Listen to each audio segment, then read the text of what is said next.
Jesus warned his followers that right before the end, certain things would happen. And what's happening right now fits his words almost perfectly. But most people completely misunderstand this. Every generation thinks we're living in the end times. So how do we know that this isn't just history repeating itself? Jesus actually answered that question, and his answers are actually far more specific than most people realise. Let me show you. In Matthew 24, Jesus' disciples asked him a question many people are asking today. What will be the sign of your coming and the end of the age? And Jesus didn't start with wars or disasters. He started with deception. Watch out that no one deceives you. Matthew 24:4. That alone should get your attention, because what Jesus lists next isn't random. It follows a pattern. And once you see it, you can't unsee it.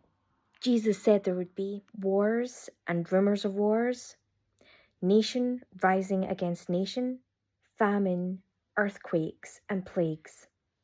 But then he says something crucial. All these are the beginning of birth pains, Matthew 24:8. Birth pains don't happen once.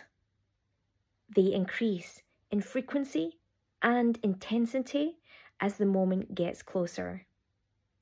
That's the key. But there's one sign that Jesus said would be more dangerous than all of the others, and most people overlook it. Jesus said, because lawlessness will increase, the love of many will grow cold. Notice, he didn't just say that sin would increase, he said that love would decrease. That's not just political chaos or crime. That's relational breakdown, division, self-centeredness. And that perfectly lines up with what Paul wrote about the last days. In 2 Timothy 3, Paul says the last days will be marked by people who are lovers of self, lovers of money, proud, ungrateful, lovers of pleasure rather than of God. Sound familiar? But here's where people get this wrong, and this part matters.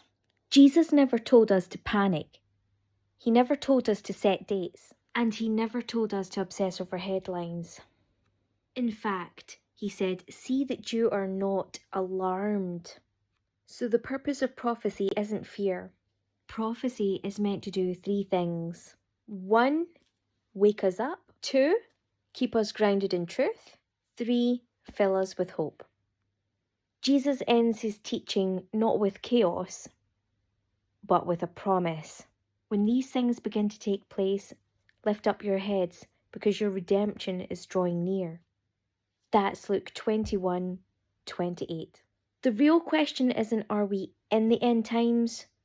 The real question is, are we ready? Not ready with fear, but with faith. Not distracted, but watchful. So do you believe that we are seeing the signs that Jesus talked about? Or do you believe that this is just another cycle of history? Comment yes or not yet. I want to know what you think. And if you want to understand what the Bible really says without hype, stay here.